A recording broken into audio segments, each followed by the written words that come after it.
Hi everyone. Thank you so much for joining us today for session number 2 in our SuperUser series with Futurely.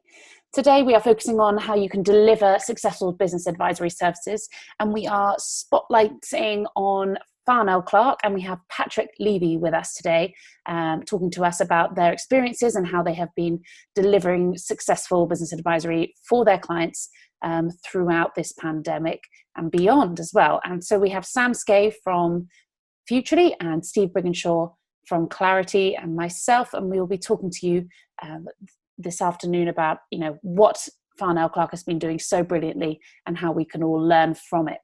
So I'll hand over to Steve now. Thanks. Thank you, Amy. Well, as Amy said, this is the second of 3 SuperUser series. So the first one was on starting to introduce successful business advisory services. This one's very much on delivering that, and we'll hear from Patrick and what he's been able to do with Farnell Clark. And then don't forget to watch the third one, which will be on scaling successful business advisory services as well. So go back and watch the first one if you haven't already, and once you've watched this one, make sure that you go ahead and watch the third one afterwards. So thank you everyone for joining us today. Really appreciate you being here. So Patrick, tell us a little bit more about yourself and what you're doing at Farnell Clark in terms of delivering successful business advisory services. Sure. Thanks, Steve. I'm Patrick Levy with Farnell Clark, and I deliver the sort of virtual FD sort of services. And as you'll know, they run from just monthly reporting, forecasting and planning, cash flow management, fundraising, loans, governance, all the way through to full kind of business coaching and that kind of thing, where you're working really closely with people. So we do the full gamut of stuff. And we've got a wide client base, and as you'll know, all you guys in accountancy firms, you'll have varying success with that client base on the breadth of advisory you can deliver and who goes for it. Yeah, we'll come into the meat and bones of that. You set that up nicely, Patrick. We'll come into that later on as we go through the session. So it's really interesting, actually, you showing that you deliver quite a big range in terms of business advisory services. So why don't we come on to what that actually means for you and for Farnell Clark? What does business advisory mean? So we're right in the middle of changing how we do that. Our approach until now has been to really pitch individual services at clients, pricing them up as individual services, having campaigns to promote them and try and get people interested so we can help that way. We've, as I said, varying degrees of success. What we're finding now is a better approach, and what we're moving towards is actually trying to use everyone in the firm as the eyes and ears with clients, so that they can be listening much more when they're speaking with clients, and really signposting onto the business support team, of which I'm a part. So it's more a case of that more bespoke thing, figuring out how we could get those conversations. If someone just delivers a client in front of you, then of course it's easy. You're gonna have that conversation, but it's getting those conversations going. How do you know when they need extra services? Well, the answer is you generally don't unless you ask. So we're trying to get the whole firm on board, and myself and the client services and the people who should be doing it anyway, to make more calls and just try to unearth what those needs are, if any. And you say unearth those needs, and what is it that the team are actually looking for? Because I suppose how we would describe business advisory services, in meaning, as you know, we've got the 5 levels of business advisory that we go through in great detail on other web events. But really, the nuts and bolts of it are helping the clients understand the numbers and make better decisions, because we know then because numbers are the language of business at the end of the day. So if they're using those numbers to make better decisions, and then have a better business, and that leads to a better life, and ultimately our belief is that they'll lead to contributing towards a better world. So from your team's perspective, in terms of how you've explained to the team what it is you're doing and why we're looking for business advisory services? Is it in terms of just helping the clients improve and grow their business, or is it something else at Final Cut? Well, it can be simpler than that. We're finding more success with selling one-off targeted pieces of advice and help than we are with like saying you need a virtual FD, and buy in that entire package. And in terms of what we're getting the team to do or what they need to know, it's more just knowing what we can offer beyond the compliance work. Everybody's very, very busy. They're very deadline driven and they're doing a cracking job. So fair play, they don't actually know what else we do, really. And even if you say, well, we do business support or we do business, we help people grow their businesses, that's still kind of vague. And they don't really get it. So what we've been doing recently is doing training sessions to just go through what is available, what we do in far more detail. That will help then if they're on a call, they'll recall, okay, that actually sounds a bit like what they were saying in that session. So it's more having a kind of a broader range of options on your crib sheet, so to speak, when you're having a call asking with the someone. right questions, I guess. And asking, well, that's the thing. That's what we're training people to do now is just, you've got a phone call that they're going to have to make, and it's going to be 10 minutes long, and that will answer the technical query.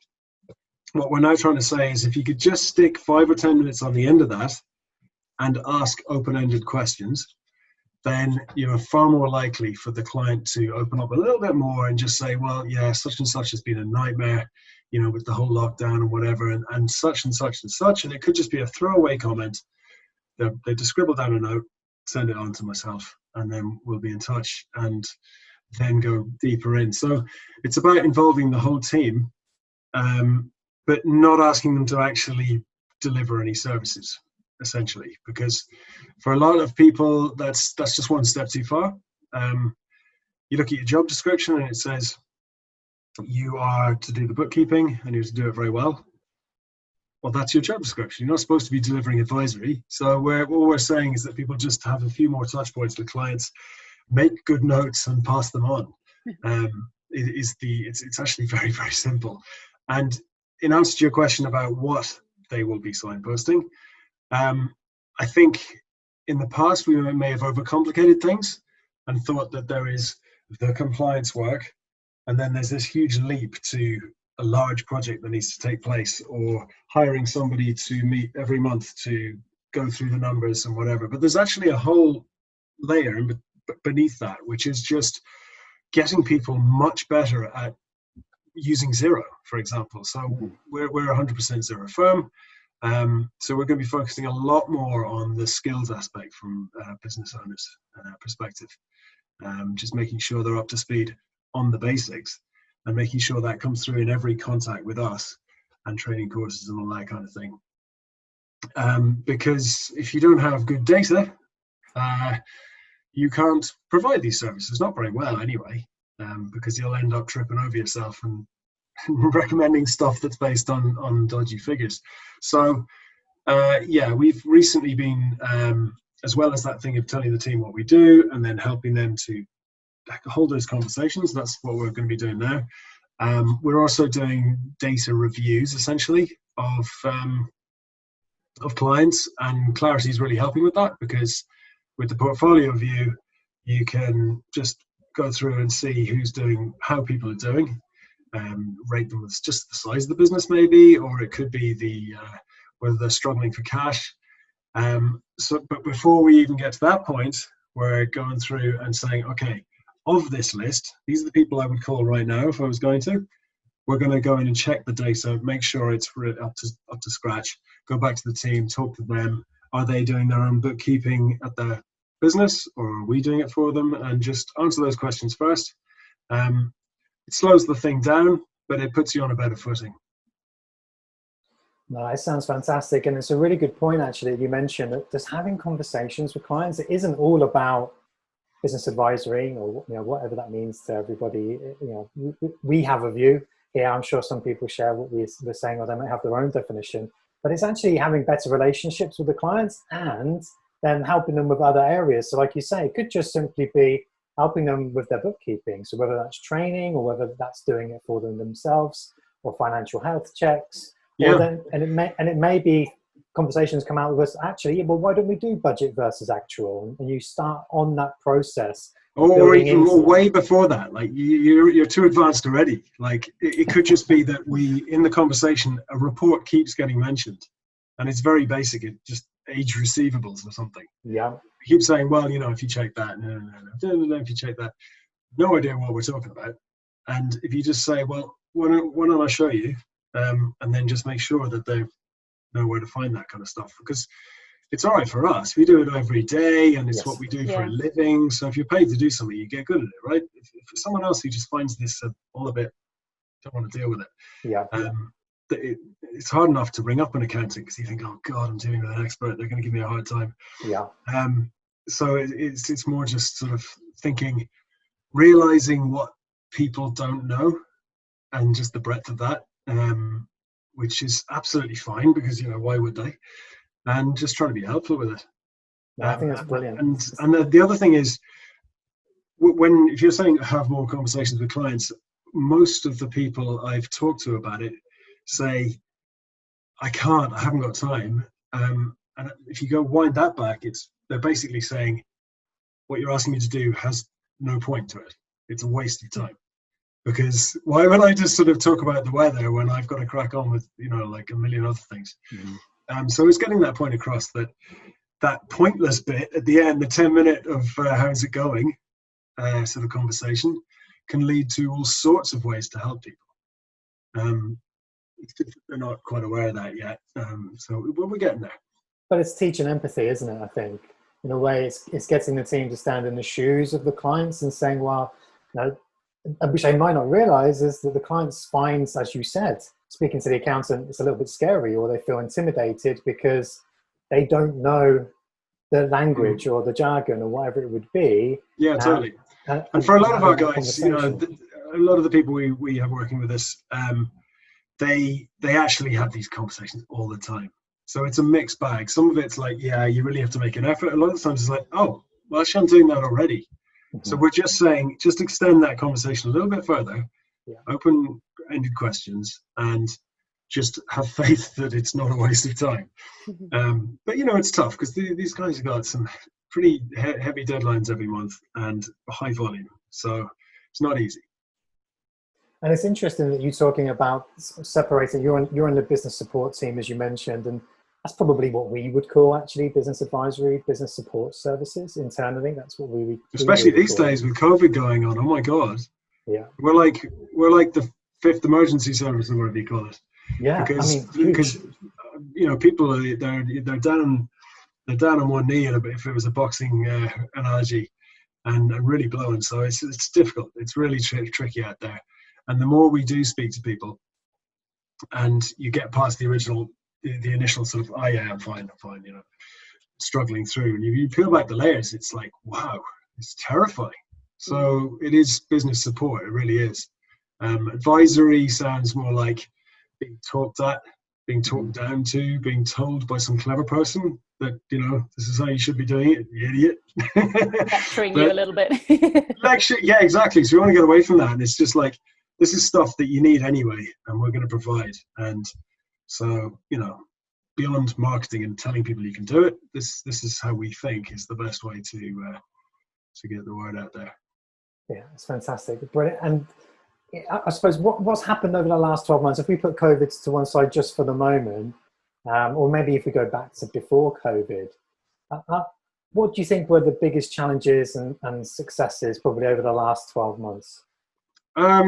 Well, it was the main challenge of actually getting in front of the client and having that conversation, because we're a sort of team behind the teams. So I'm not the main contact with that person. And so if I just call them up, hi, we can do all this great stuff for you. They're like, who are you? I usually deal with so-and-so. So it was trying to warm up our teams to say, look, trust me with your clients.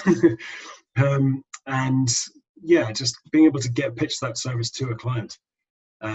It was sometimes a bit tricky because you're wondering where to start and who to start with. Before COVID hit, I'd already started rolling this out in the guise of free business reviews, business review meetings. So I would take the manager, the person the client usually deals with, and I would take them out and go to the client's office and sit down and have the classic clarity session, where you'd sit there with the software up in front of them and we go through the numbers and just generally chat about the business and do the now and future thing, and just say, look, where do you think you could get to? And really good response. Really good response. We made it free because it's unfamiliar and we didn't expect people would immediately see the value. It's like, your heart tells you it's probably a good idea, but then your head's going, I don't want to pay for that. So we just said, okay, we'll do it for free. And it was just great because you really, especially with the person who's doing the year-end accounts who's with me, and they're really getting to know the business much more. And this kind of conversation is not what they're used to. And we had, very good responses. Very good responses.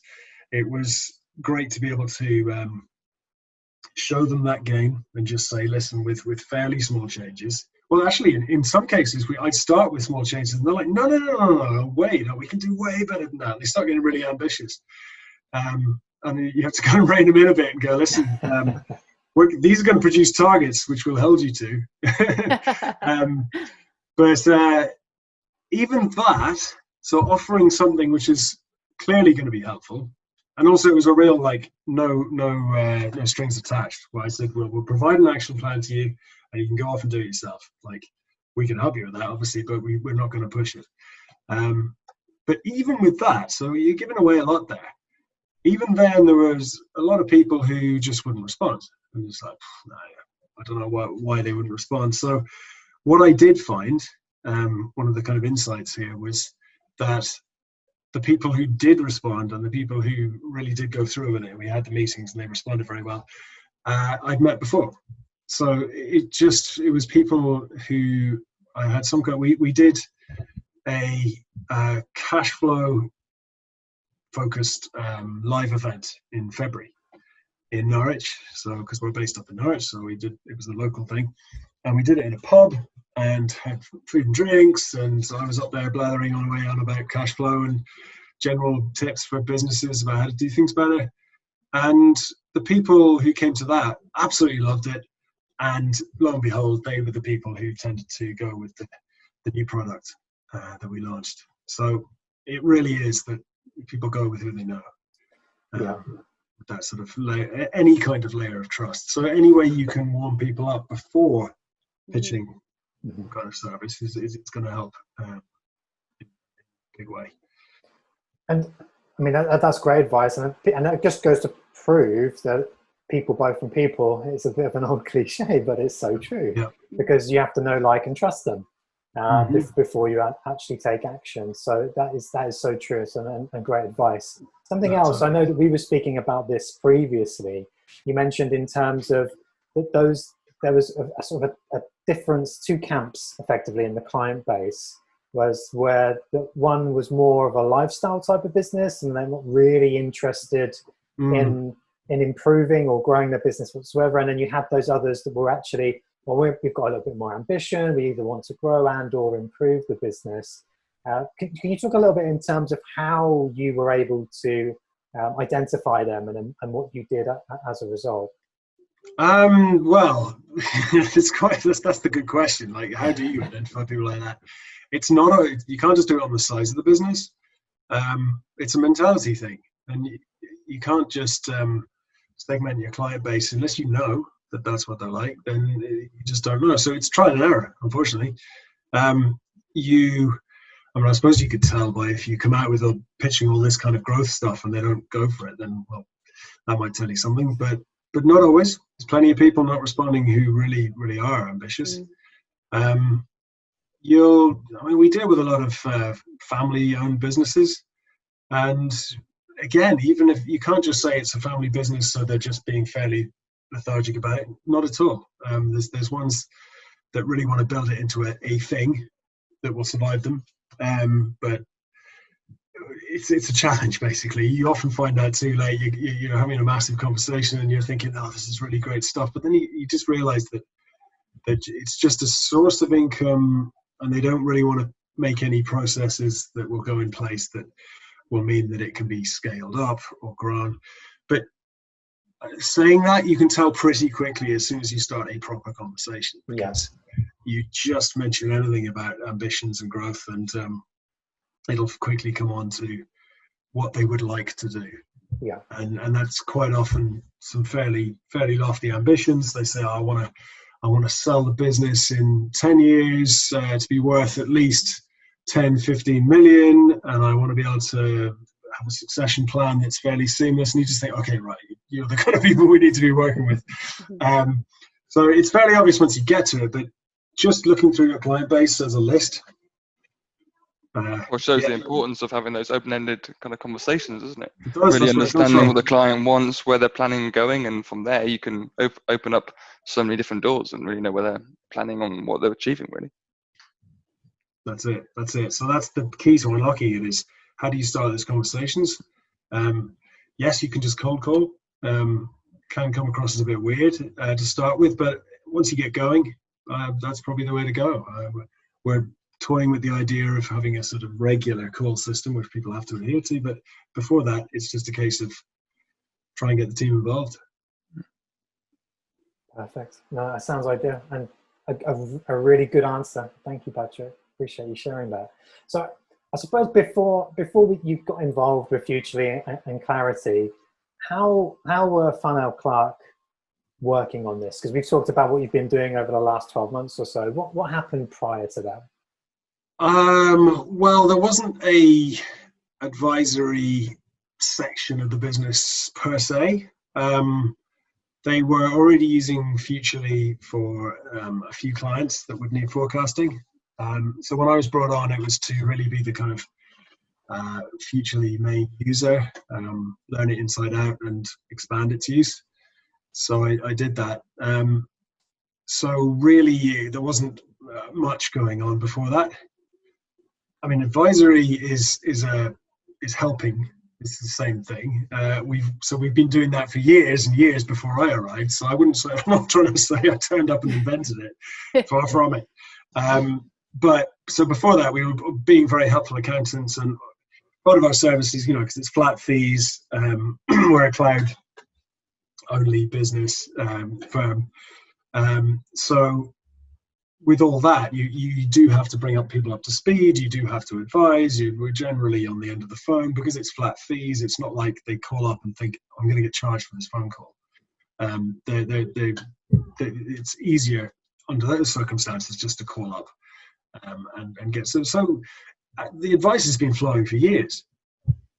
It's just the slightly higher end and larger fee stuff wasn't rolling off the shelves.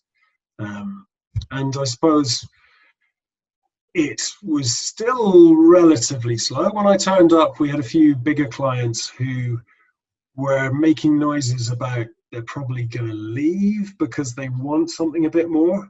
Yeah. And I was able to say, oh, well, that's what I've been brought in for. Mm-hmm. So I started working closely with them.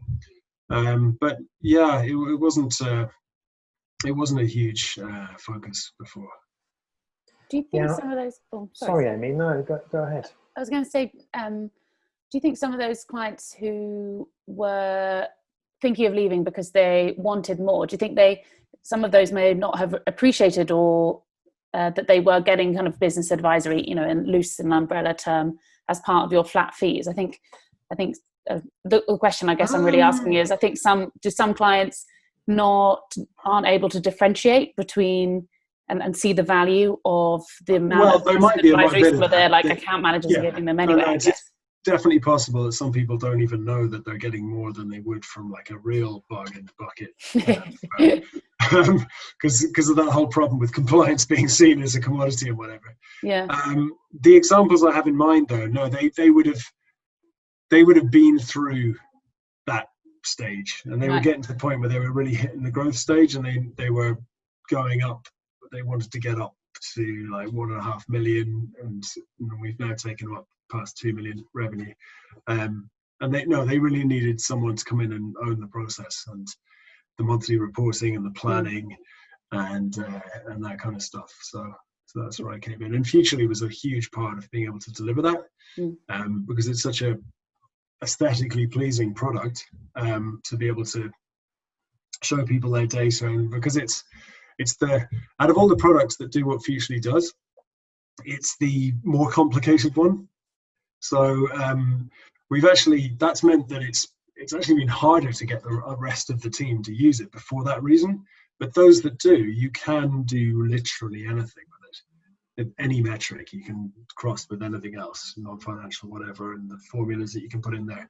So yeah, double-edged sword there, Sam. It's very complicated, which means it's very flexible, but it's also. One thing I say to kind of my partners that I work with, and certainly obviously you are one of them, is that it is a strength and a weakness. That it's a complex piece of kit, but once you're in there, you can then really satisfy many people's objectives with it, because you can do the three-way forecasting and the in-depth reporting. With that one client that you got on board that's now at the 2 million turnover, what was their kind of wow moment from using Futurely?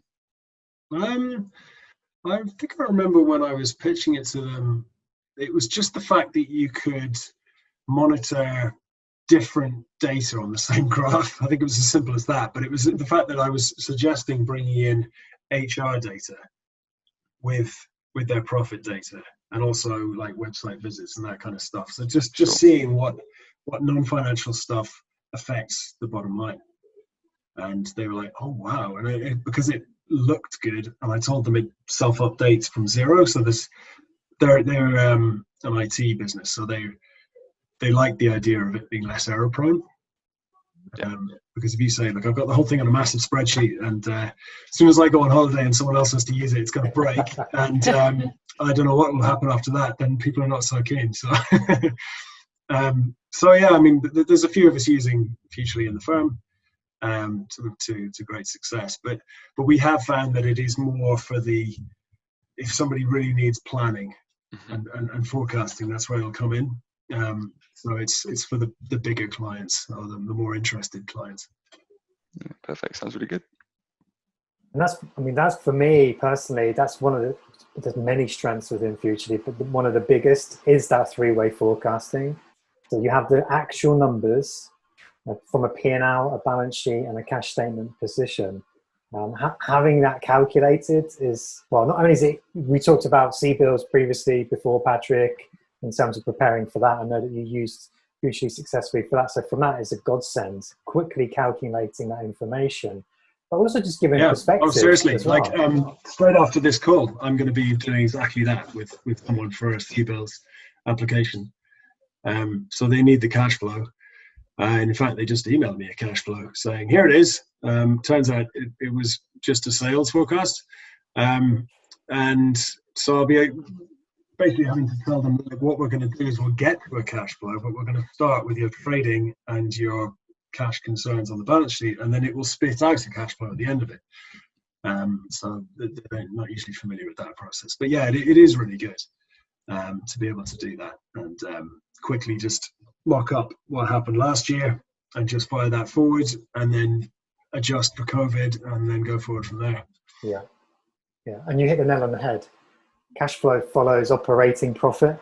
Cash comes from profit. Yeah, well, totally. I mean, it's an easier conversation as well, because you talk to someone who owns a business, they're not going to be talking about the cash result of, I don't know, whatever. It's usually to do with, well, what sales did you do and what costs came with it. So yeah, it makes sense.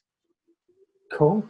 Good stuff. Well, on that note, looking at working with Clarity and Futurely, what difference has that made to the way that you guys at Farnell Clark work and the processes that you've got, in terms of helping the clients and the team move forward?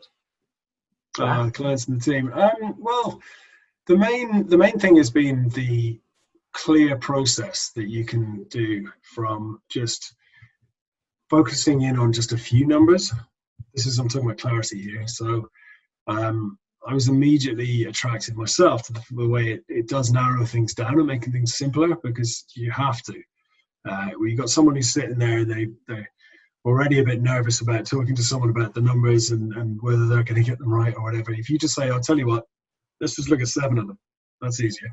And the interface, I had lots of people in those free business reviews that people were like, oh, this is, I understand this. Yeah, this is, I go, yeah, this is all it is. It's just, going from here to there, and what are we going to do about it? So it's easy for clients to understand, and the fact that it'll spit out a target at the end of it.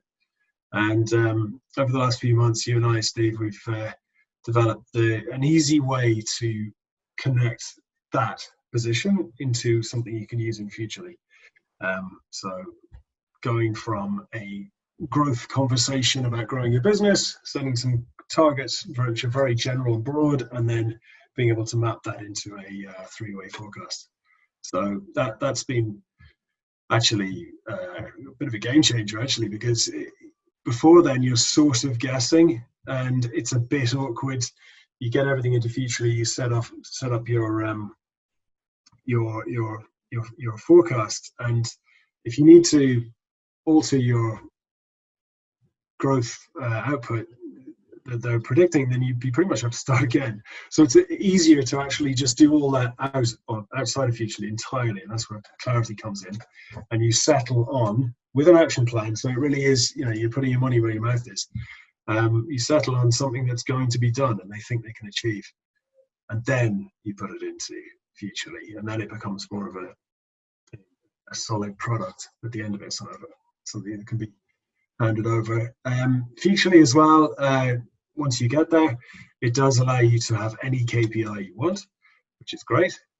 So during those conversations, what the nightmare would be is if you have a great talk about what really matters in the business, what makes sales go up or down, what affects your costs and everything else, and then you turn around and say, yeah, I can't actually show you that because my software doesn't allow me to. That would be a bit pathetic. So it's really great to be able to say, yeah, sure, whatever. I can do that in Futurely. So I suppose building really that KPI that's relevant for that individual client. A partner of mine actually sent across a document of various KPIs you can build out. I think this document was like 150 different pages. So it really shows the kind of infinite amount of KPIs you can make. Building something else. And part of the skill is to narrow that down to 2 or 3. Because believe me, I've been there and I've flooded people with information, and it makes it even worse, actually. So. Exactly. Someone asked me what's a really good KPI to show a client, and that KPI that you might show that client is different to someone else. So tell me about it. I'll start up conversations full of beans about some way I helped someone else really well, and I'm just like, yeah, we can do this now. And you realise this isn't landing. That's all. But that's the thing. Like it's a moving target, the whole KPI thing. It might matter now, it won't matter in 6 months. You just stop looking at it, you ditch it. So we always focus on reviewing what's in these reports, because I don't want to go back to being the classic accountant who's just hammering away at the computer and bashing out reports that no one reads. And even with people I work with very closely, you start to notice, this whole thing over here, we just never talk about that. It's a useful bit of information. It's a nice looking graph, but we just never talk about it. So away it goes.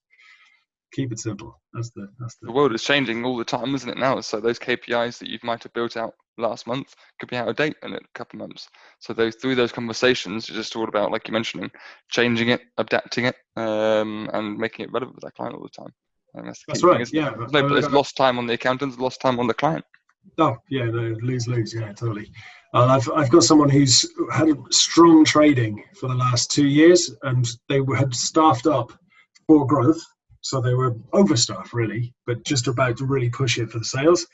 Then COVID hit, and the stuff we were tracking then entirely changed. The dashboard on Futurely, all the stuff we usually got bumped way down with all this new stuff on there. Because they needed to keep their eye on it. So yeah. I love how it sort of comes full circle, Patrick, as Sam was saying, that you get to that point of the initial conversation with the client starts things off, but then you're constantly speaking to the client because things change, as we know, in the world and in business, and things never stay still.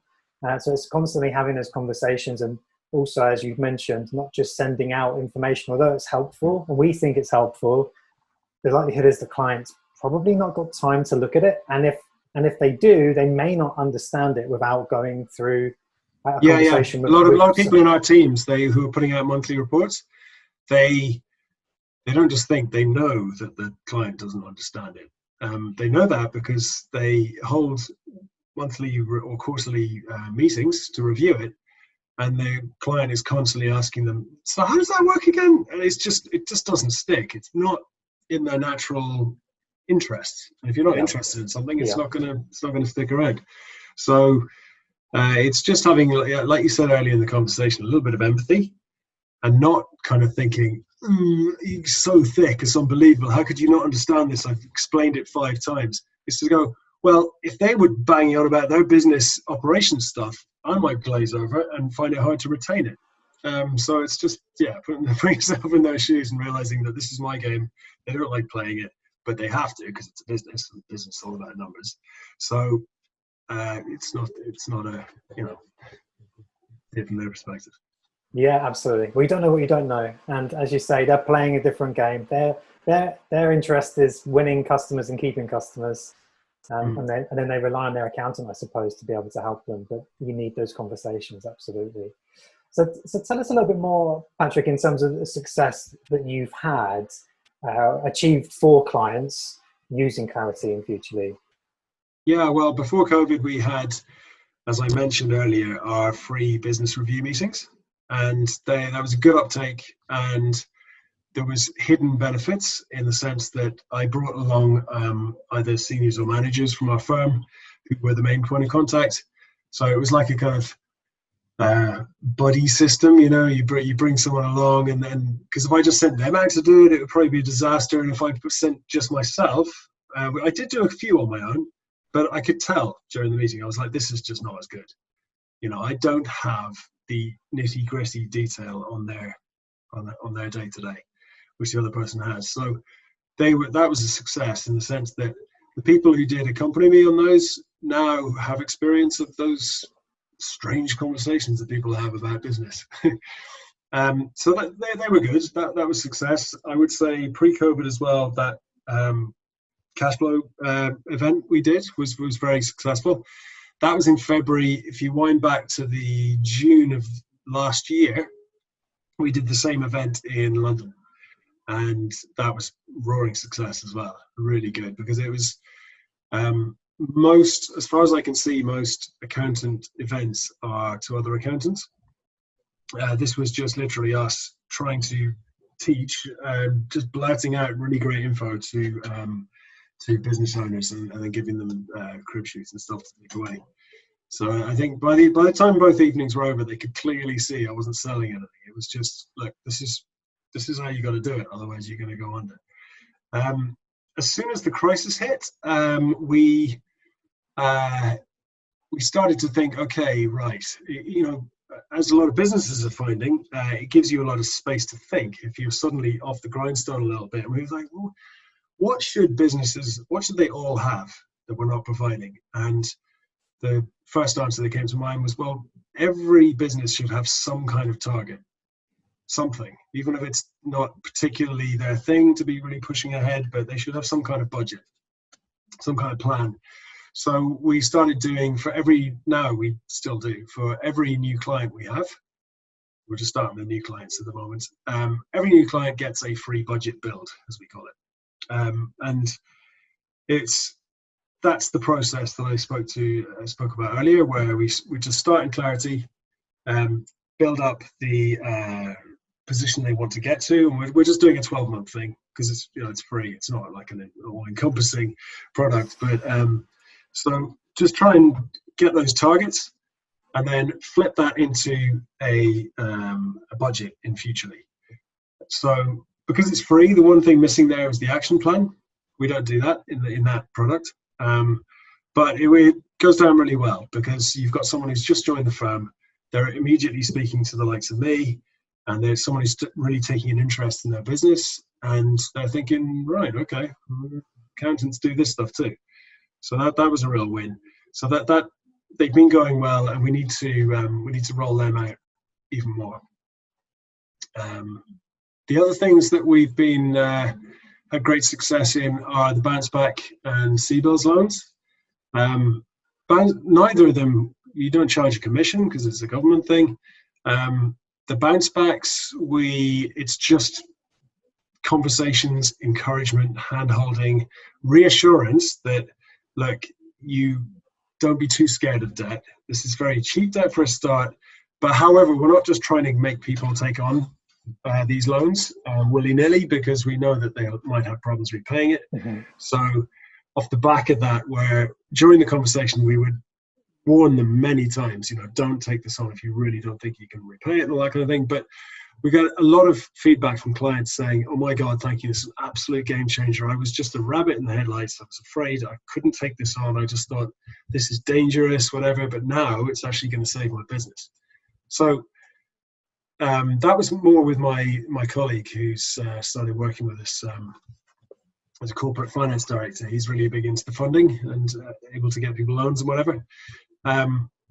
And I thought he was mad. I was like, why are you bothering with this? Bounce back loans is a 2-minute job on a form on a website.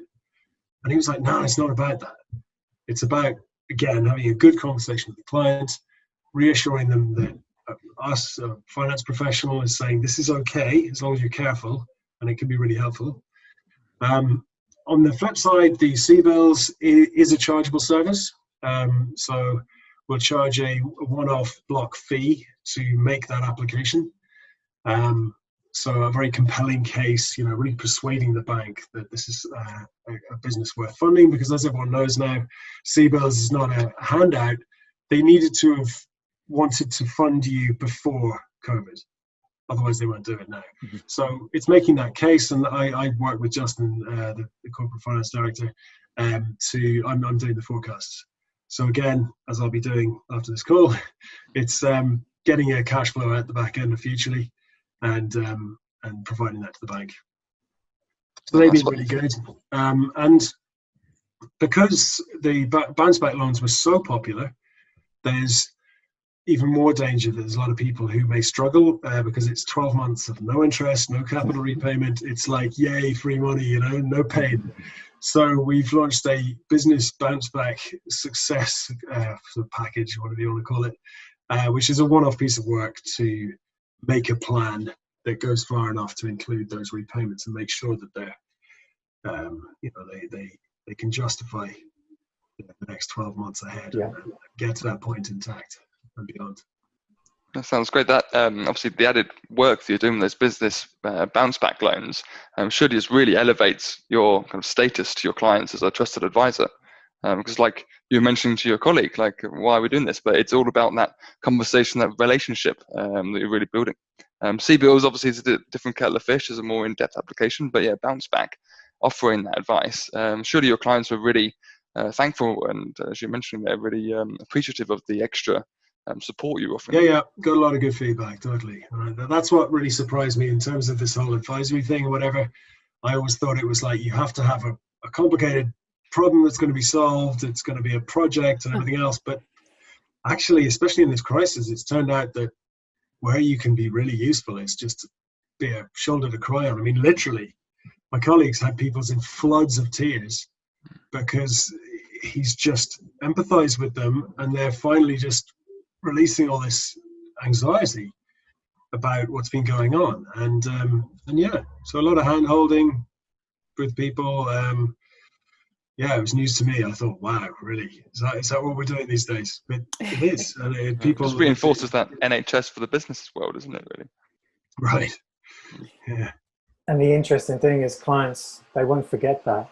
They know where their loyalties lie, because during the hour of need, you and your colleagues were there to help them, Patrick, which is so important.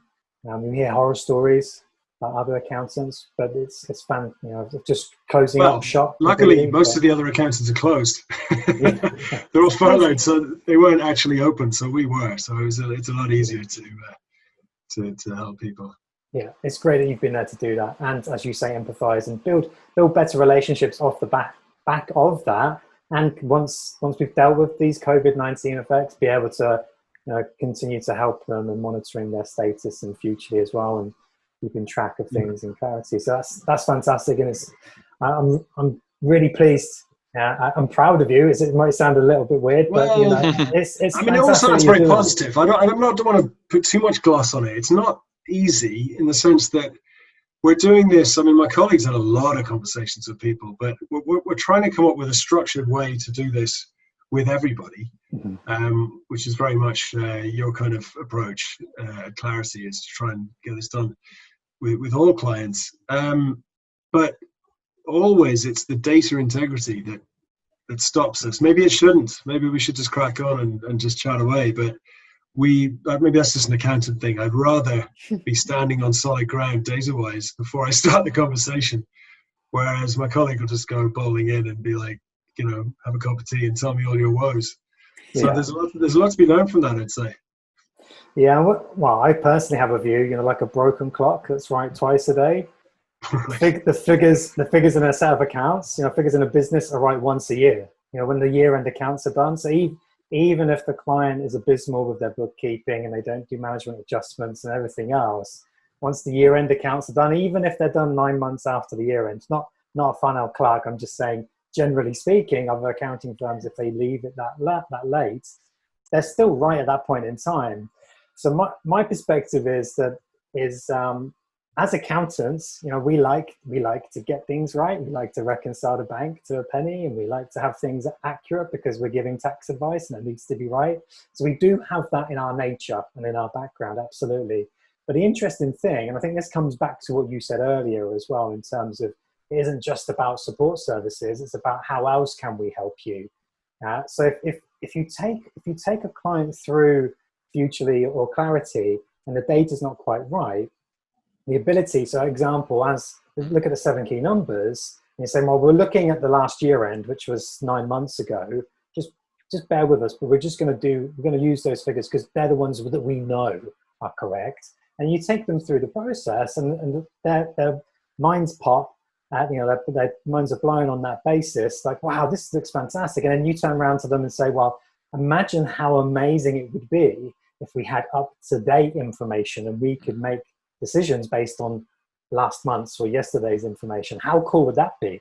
Yeah. And did you know that we offer bookkeeping services or bookkeeping training or whatever it would be? So it gives them a taste of what's possible, and it sort of whets their appetite in terms of, and it doesn't work with everybody, but It whets their appetite in terms of, well, actually, now I know why I need up-to-date information because I need to make backs up decisions. why you should just crack on and have the meeting out regardless.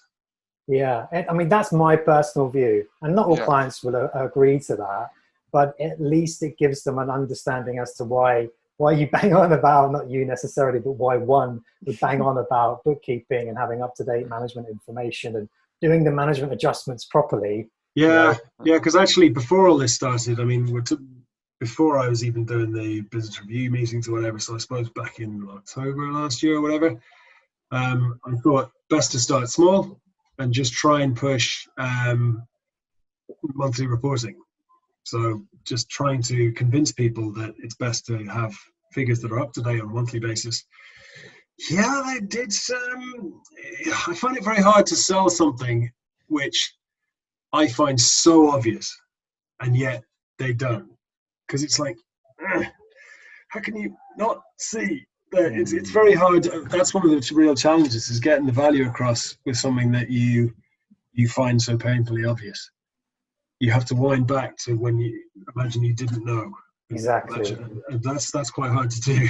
Yeah, and it is, because you've probably forgotten more, you know, in that process as we've been through our careers as chartered accountants. So the interesting thing, I think, as well, again, how we're wired as accountants, is that we're great problem solvers.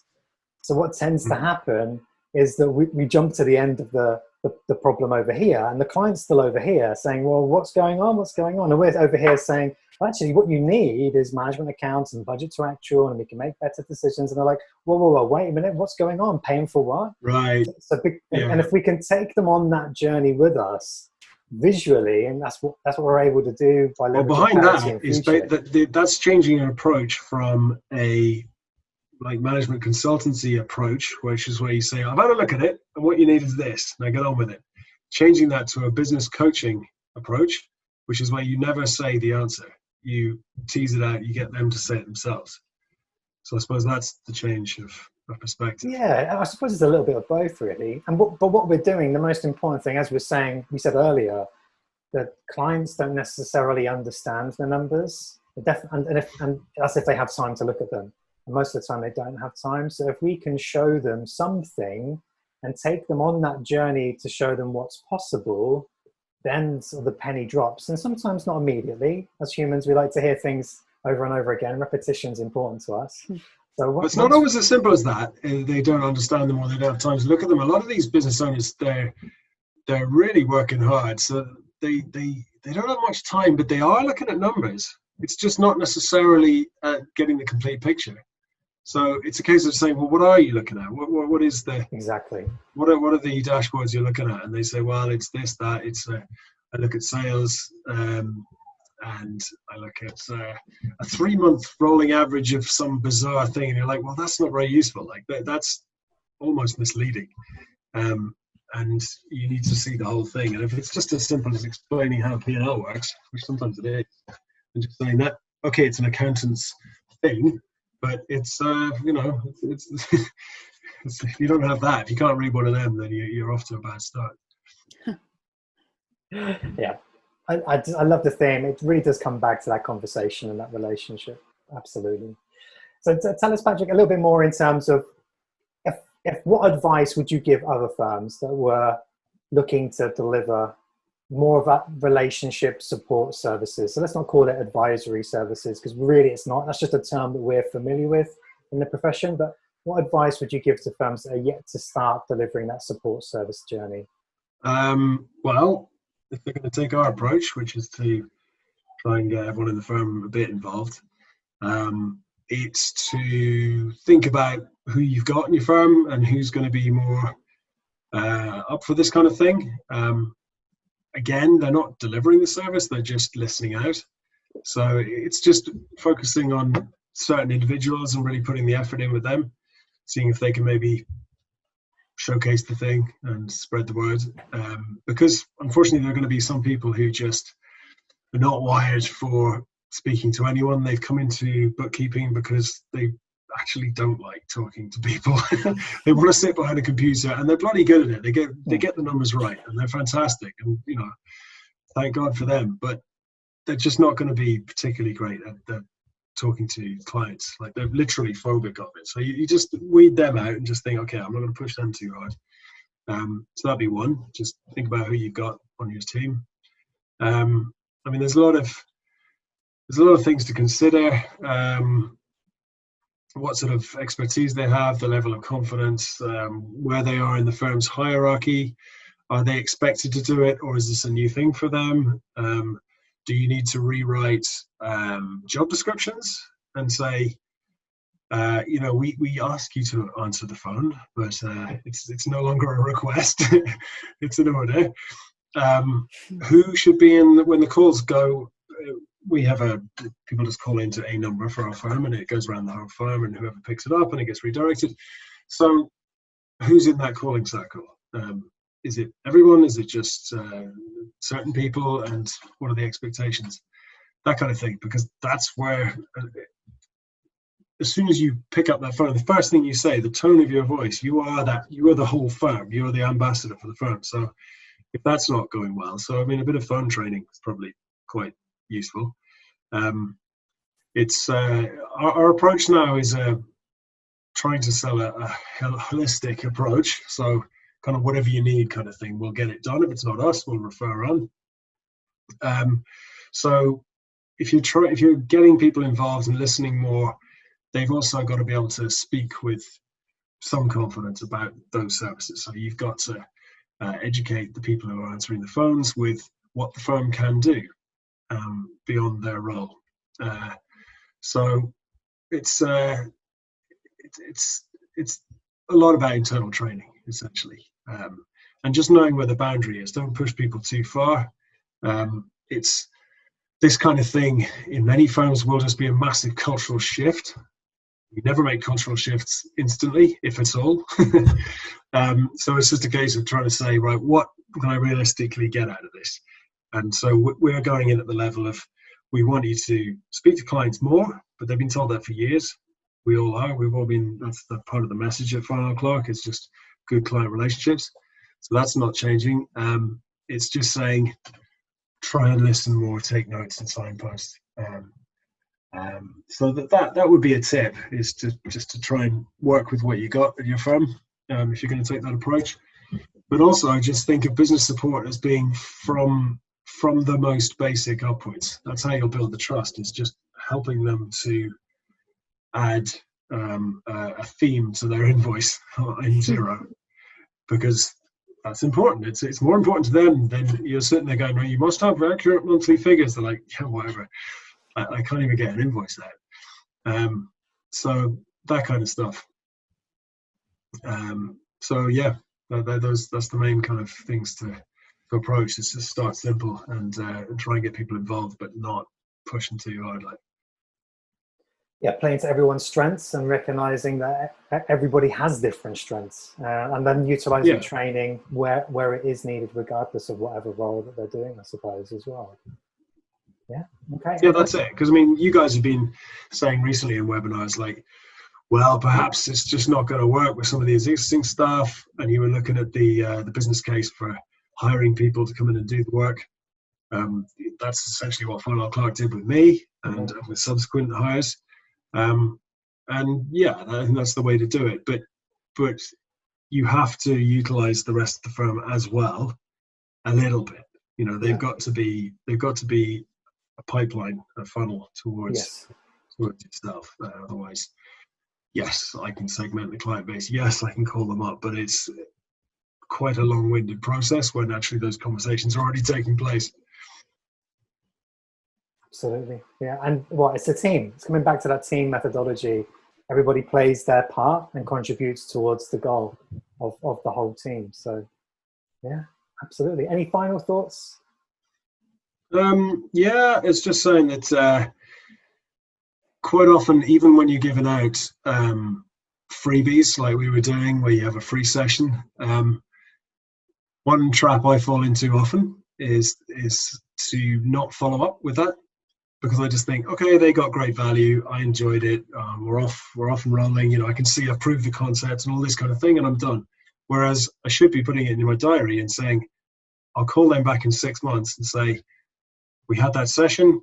Okay, the world turned on its head since then, but how do you think your plans are looking now? And who knows, 50% of the people will just go, yeah, great, I think you're trying to sell me something, great, goodbye. But a lot of other people will just be happy to chat. And so I have been doing that recently, just getting back in touch with people and saying, hey, how's it going? You know, it's totally open-ended. But other than that, it's it's just a case of letting people do what they do best, like you said, play to people's strengths, and more conversations, building more rapport, building trust. And if that means starting really small, just because, like, Final Clock have been doing a webinar series recently, which is ongoing, called Make Xero Your Hero. Nice. And it's fantastic, because it really is getting into the nuts and bolts and saying, look, forget about all the fancy stuff. This is just basic stuff you need to know to work effectively with your business.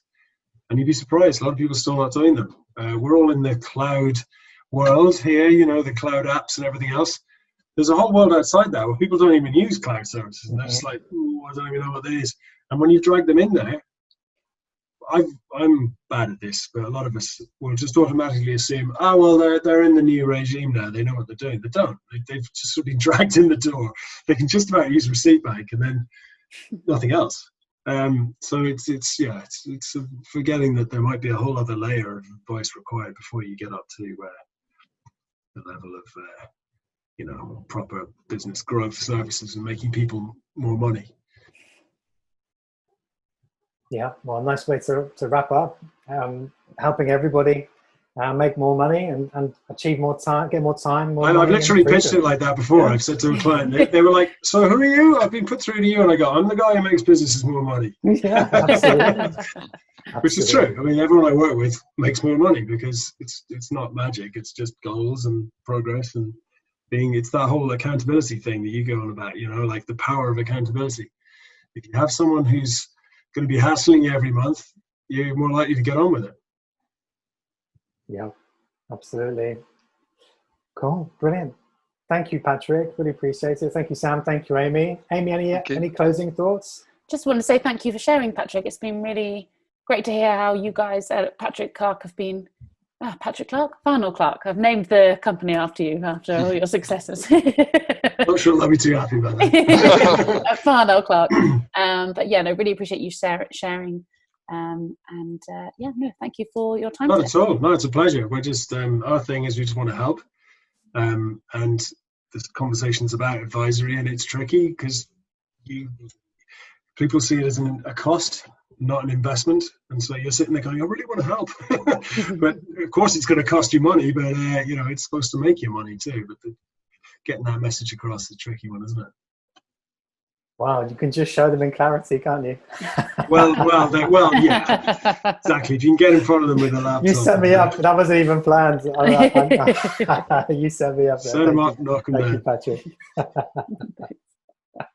So the next session, tune in for session 3. We'll be looking at scaling business advisory services, and we look forward to seeing you again soon. Thanks very much. Thank you. Thanks a lot.